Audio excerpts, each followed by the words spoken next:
Remember, finding great car service starts with an investigation. How you doing, everybody? My name is Chris. I'm Gary. And welcome to Car Service Investigations. Uh-oh. Dude, am I getting pulled over? What the hell is that, man? What's going on here in the studio, dude? Like, do you hear that on the your alarm. phone? Like, yeah, the alarm is sounding for a couple of reasons, right? Yeah. Folks, we're going to go somewhere that, we're going somewhere that we didn't think we were going to go, but we're going there. So, hi, Internet Yeah, world. the alarm. Yeah, exactly. We can't let Gary forget his introduction. Exactly. But yeah. Right. How you doing, bro? I'm doing well. And I'm glad you sounded the alarm. Because it is an alarm, ladies and gentlemen. Yeah, so, what are we talking about today, Chris? Well, we're going to talk about what's coming in the year 2026. Ooh, you are talking about the infrastructure bill for Big Brother to tell us, hey, you can't drive impaired, I take it. Yes, sir. Yes, sir. And that's the reason for the alarm, ladies and gentlemen, is that it's a serious topic, but also we're going to get a little political. Unfortunately, here we go, guys. We've always talked that we never wanted to be political on this show, but this particular topic, it can't be avoided. So Nanny state. And that's going to be pretty much the premise of our political talk here, is that Big Brother is watching. And so we all know this already, that Big Brother watches us. It's not either here nor there. But right. Chris came up to me on this one. This is what we talked to you guys last week when we talked about subscription fees. We talked to you about this next show we're going to do is going to pretty much hit us all going, what the hell, man? And so I'm going to let Chris talk to you a little bit about this. I'm going to interlude when Chris goes over some stuff. Right. And just this is heavy, guys. So so no pun intended, have a drink. So you're right, Gary, right? Yeah. So in 2026, it will be federal law that every single car produced in the country will have technology to detect impaired driving. So what they're doing is they're using the premise of stopping drunk driving. But the bill states technology needs to be able to detect whether the blood alcohol concentration of a driver of a motor vehicle is equal to or greater than the legal limit. And how are they going to do that? Right. And the system must prevent or limit motor vehicle operation if impairment is detected. So think about that, Gary. Think about that. What happens if you did a 16-hour day at work? Right? Yeah, you did 16-hour day, right? You're like many people in this world, work 2 jobs. And this particular day, you're just a little tired when you drove home. You're not drunk, but you crossed a lot of, you kind of weaved just for a second, just or two. A little bit, but not weaved. You just crossed over the line. You didn't weave like you're drunk. You just did a little. Oh crap! And the car kills itself. Or pulls itself over to the side of the road. This is all unknown as to what the car is actually going to do. But more importantly, what does impaired driving mean, right? Like, how does it know if you're drunk or if you're just tired? Oh, and then I got one for you. Go ahead. Right? Go ahead. Well, I was going to say, if it detects an issue, aside from stopping operation of the car on its own, are the police going to be notified? Well, you would think so if you say you're impaired. Right. We assume it. No. I hate to assume, but assume it. Yeah. So it's just scary to think that this particular issue was passed through Congress with little press to the public. Right. And, drunk driving is a very serious issue. Don't get me wrong. And commend people for trying to stop it. Oh yeah, totally. Let me interlude. Right? But let me interlude real quick. Hold on. Let me interlude real quick, because they're basing this statistic, folks, on 2010 dollars is what they're doing. They're saying it was $44 billion in 2010, and why they want to address this. This was 12 years ago. Okay, Chris is right. We're not saying, drunk driving. Okay, yeah, we want to stop drunk driving. But I want to take a little history lesson for you guys that, when we got the seatbelt law, it took a while for people to finally get accustomed to using a seatbelt. Then we got airbags. Okay, these are great safety items. And what we're talking about eventually is going to be one of those safety items. It's like, hey, you never have to worry about a drunk driver on the road again. Oh, wait a minute. Hold on a minute. How do we know if something's not high on coke, heroin? Oh, we're not even going to go with that word Right. fentanyl, because God only knows what that would do. But that's right. the premise of this show, I think, Chris, is that they started with this. What's the next animal? Hey, you know what? We're going to now charge you a mile per driving on the road. You get on a freeway, and that's my fear. Again, Nanny state. Right. And this is a concern, because they do not specify who has access to this data. Right. So again, we do not know if the police departments will be able to get this data with or without a warrant. Right. Well, that's not even there, dude. It's the police. The people have a thing. We support our cops, man. And of course, the thing is that you got certain people in law enforcement that take the power to their heads. So who's to say that they don't hack this system in their own right mind? And all of a sudden now you got a cop hacking the system to do something to you, maybe. Well, or just a hacker in general. Well, that's kind of scary to think, because this is an open system, right? System always monitoring the vehicle must connect to the ECU to disable the car if impairment is detected. So that's the engine control module, folks. Right. So that means that this is open to being hacked. And we all know it can be done, right? I mean, Gary and I were just miles away from, the self-driving car, right, where they were making them and testing them, and we saw it every day on the road, how these things just do not drive by themselves very well. Yeah, and hey, folks, they're getting there. They're getting there. Yeah. I don't know, this technology this is, and I'm glad that you brought up the autonomous vehicle, Chris, because this is the only way this actually works, is having a self-driving car. Because then it eliminates the person altogether. You're not going to eliminate somebody getting in a car, because just real quick, and I was telling Chris this before we went on the show, is back in the day, we had cars that you couldn't start your car unless your seatbelt was clicked in. They actually had a switch within the belt models. that would, it was a few models. I think the Ford Probe was the biggest one that did it. However, this is what people did. They just kept their seatbelt clicked in and sat on their seatbelt, guys. That's what they did. It got so annoying that they just clicked the seatbelt in and they didn't even wear the seatbelt, which is stupid in itself, but it's neither here nor there. But the point being is that when we get into what we're trying to explain here, and I think Chris will agree with me on this is overreach. Okay. I'd say so. Overreach, like big time overreach. They're telling you how you're going to live your life when you drive your vehicle. And that ain't cool to us. No, dude, you're right. And there's a couple of sentences in this bill that really, really frightened me. And it's this right here. Existing tech and those in development will stop the hazardous driving behavior of those people who refuse to make the right choices for themselves. Yeah. That scared me. Right? Did I sound the alarm again, Chris? I think you should, and so it brings up the legal issues and the constitutional issues, okay? Because agreed on that. This has Fifth and Sixth Amendment problems. Okay, no, it's just like the red light, the red light thing. Cameras, I don't know some. I don't know. Is that in all 50 states? But is that in all 50 states? Do you know? I don't know if it is or not. There have been many lawsuits to remove it from many states. Okay. And the problem is that you have a right to face your accuser. Okay. And you also have a right to not self-incriminate. So these were the issues with the cameras and the license plate readers that federal courts upheld. Yeah, we had somebody. State courts. These are federal courts that upheld these laws and so took them off the books. When we had our business, we had a vendor that we used, and one of his drivers got a red light ticket for running a red light, and because the vehicles were registered into this business's name, he had to go in front of a judge. He's like, I wasn't even driving the bloody truck, man. Mm-hmm. Like, you can't give me a ticket for this. That guy's been fired. And he, for whatever reason that the guy fired him for, and the judge literally told him, "No, you have to pay the ticket."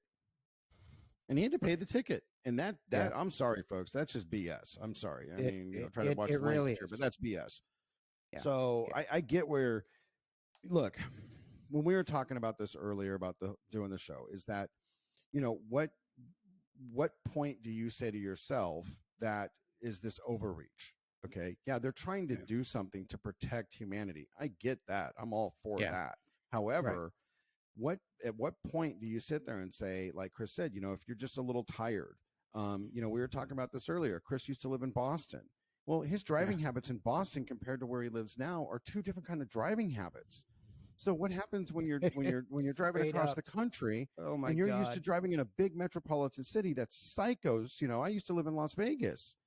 Trust me, folks, people in Las Vegas drive like psychos. No offense to you guys in Las Vegas. I was one of them. You have to defensive drive constantly.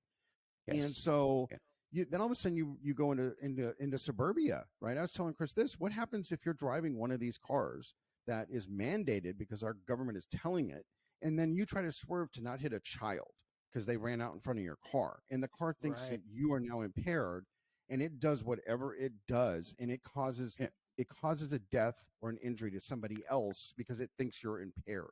That's the problem I have. And then we don't know the liability issues on that, right? Exactly right. Exactly. What happens if there's a flaw in the technology? Right? Well, you're doing 90 miles an hour down the freeway, and the car thinks you're impaired, and it just comes to a stop right there in the fast lane. Yeah, I mean, and we talk about this in shows, right? And who's responsible, right? And we've had this. This is the main question for self-driving cars, right? Is there's no avoiding an accident, and you have to swerve. And if you swerve to the right, you're going to hit a 3-year-old child. If you swerve to the left, you're going to hit an 80-year-old man. Where's the dilemma, right? I think most human beings are going to the left. Yeah. But what happens if that autonomous car goes to the right? Well, that's the one thing that they talked about with that Uber thing that happened. They pulled the whole program because it's not that the driver wasn't or was not paying attention. That's irrelevant. It was an autonomous vehicle, and something happened, and God forbid somebody got seriously hurt. I think that person actually passed away, and you have to put that into the dilemma of AI. We all say this, okay? We're not trying to wear a tinfoil wearing hat, folks. We're not trying to do that here. What we're trying to do is inform you within the service investigation side of our channel is somebody now is telling you this is how you will drive your vehicle, period. You will not drive your vehicle XYZ. And trust me, I'm all for no having anybody impaired in their car, but I'm with Chris on this. What line gets drawn in the sand on this thing? That's where I have a problem with this. When the government says that they have to look out for people that are not making the right choices for themselves. Exactly. Right. I want to argue about why does the homeless in this country, why are they, there's numerous homeless issues in many, many cities. And a majority of these homeless people, unfortunately, are addicted to drugs. So they're making bad choices for themselves. And why are they homeless then? Right. And why then is the government not going in and arresting them? Right. If you're going to drive and you're impaired, you're getting arrested. So there's always that oxymoron, right? There's that, it's government. It's not supposed to make sense. Watch this, dude. This is where we're going to get the most comments. Watch. What the hell, man? I hope so. This is a serious issue, ladies and gentlemen. And again, we're not here to bag on the government. We're not here to bag on one side or the other. Yeah. No, we're here to bag on Big Brother watching. Yep. And that's the scary part. That's the scary part, is that you don't have control over your own life and your own car, right? Again, like he talked about last week with the subscription model. You paid cash for a car, but you don't get to use all the features the car has because you don't pay the subscription. Right, exactly. And it just is really odd. The one thing that sort of, I don't know, when we get into safety features in vehicles, okay, I'm going back to the seatbelts, the airbags, like ABS, right? That was a great safety feature. Okay? Sure. Anti-lock brakes was a great safety feature. And so there's certain things that, yes, I'm all for the safety side of it. And I want nobody impaired in a vehicle. ever. No, Okay. of I want to course. be able to drive down the road knowing that the person that's driving has not had one cocktail, nothing. Right. And so But why I bring this up is how is it that it's only going for drunk drivers? How do they only label it to that? Because somebody that's stoned out of their gourd just smoking pot, right? And they get distracted driving, right? Well, they're going to tell you that any type of impaired driving is going to trigger this technology. How are they going to figure out what triggers it though? That's the thing. Who defines impaired? What does that mean, right? And if we really are talking about this being done for the greater good of humanity or for the safety of our highways and us being in our cars, I'm really glad you mentioned ABS, Gary, because I don't think a lot of people understand or realize this. Anti-lock brakes were available in the 40s. Oh God, the Tucker, dude. The Tucker, right? Tucker. Yeah, Tucker had seatbelts, dude. He had the windshield, car, all the windows. Yes, it was so far ahead of its time that the big three auto manufacturers got together with the government and squashed this car. Yep.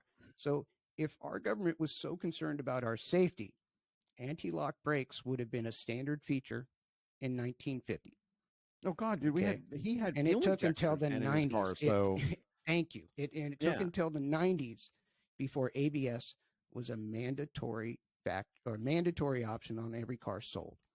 Yeah, and here's one thing when we get into this, and Chris and I talked about this in previous shows, folks, and I think we even talked about this in subscriptions. But so there's a certain lines of car lines that now we saw this when we owned our business that you couldn't get the freaking part anymore. Literally, you couldn't get an ABS control module for certain Ford Mustangs going from it was like 97 to 2002.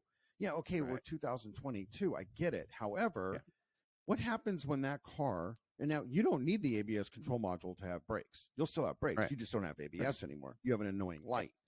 So, but it's so important to have it, but that technology is no longer available to you. So now you got to cross your fingers at a junkyard and hope you get the right one. So we get into this whole thing with the self-driving vehicles, because everyone thinks this autonomous world's coming. And I know Chris and I are going to do a show on autonomous one day. Trust me, it's going to happen. Yeah, we will. However, when you get into this, this thing was snuck into an infrastructure bill. This is all about money, in my opinion, man. Exactly. Money. Exactly. It's not about our safety and getting people off the road that are impaired.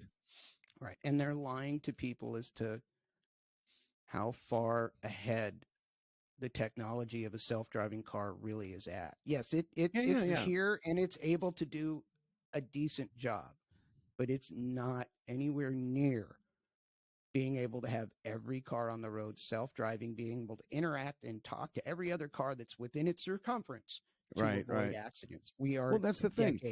Decades away from that. Decades away from that. I watched the thing, and not to get on, it's like I don't want to turn this into an autonomous vehicle episode. I mean, this is all about what's happening with Section 2014. They're using this technology to implement this 26 bill. This is the only way it can be done. That's the way and that's where I was going with what you were going to say. And folks, so I'm going to have everything in the description box for you for the bill, and read up on this. I have a small little thing for you. You can go to the website that it's in, and it's something that alarms Chris and I, that the overreach. That's the only thing. We want people off the road that are impaired, but it's the overreach of getting there, I think, where we're trying to get the point at. Exactly. Gary, I think that covered up I do too. Part of what's going on. People are probably worried like we are. Yeah, straight up, man. But hey, the goofiness will come back, guys. We're gonna I had to be a little serious this. Yeah. And I appreciate that, Gary. I really do. Yeah. Well, this is a serious topic. So hey, but the good thing for me is I get to see my brother and his beautiful wife this week. They're coming to visit. So I'm looking forward to seeing you guys on Friday. So that'll be cool. Yeah, it'll be good. And hopefully he'll be smart and bring a couple of things, and maybe we'll do a show here in my new studio. But knowing my brother, he won't. He'll forget. Probably because I'm the guy that goes to the grocery store for 2 items and forgets one thing. Yeah, exactly. So, hey guys, subscribe to the channel. subscribe. Yeah. Exactly. Yeah. There you go, Chris. Leave a comment, guys. Really leave a comment. Let us know what you think about this topic. Do you want us to do more shows with that political feel? No. We're agreed, right? Agreed. No. But just leave a comment. Let us know what you think. Tickle the share it. bell. Tickle the Yeah. bell. And thank you for your times, ladies and gentlemen. Yep. Stay safe, guys.